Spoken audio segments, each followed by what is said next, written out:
अनुताप परित्याग समस्त एक नूतन कहानी। कारण परमेश्वर जो प्रकार दुख आमको अनुभव करने चाहती ताहा आमको पापठू दूरेई नहीं जाए एवं परित्राण रे परिणत करे।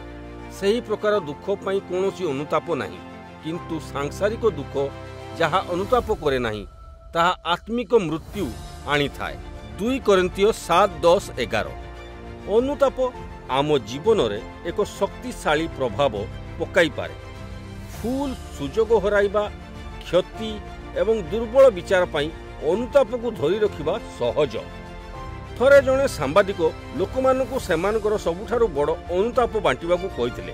उत्तर गुड़िक इच्छापूर्ण चिंताधारा ठारू हृदय विदारक दुख पर्यंत भिन्न थिला। मृत्यु पूर्वर पितामाता सहित मिलन करिवारे विफल हेबा, यौन निर्यातना विषय न कहिबा एक भूल जहा फल एक पिलार मृत्यु घटिथिला। आमे एई बोझ सहित कोन करिबा?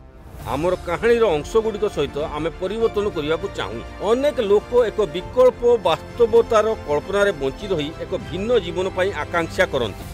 अन्य माने सेमानकर विफलता जोगु फसी रही अयोग्य अनुभव करती।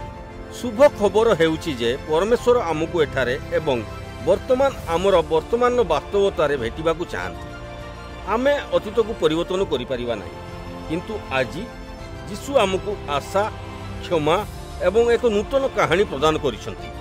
शास्त्र कुए कारण परमेश्वर जो प्रकार दुख अनुभव करने को चाहती ताहा आमको पापरू दूरेई नहीं जाए एवं परित्राण रे परिणत हुए। सही प्रकार दुख पाई कौनसी अनुताप नहीं, किंतु सांसारिक दुख जहाँ अनुतापर अभाव रखे ताहा आत्मिक मृत्यु रे परिणत हुए।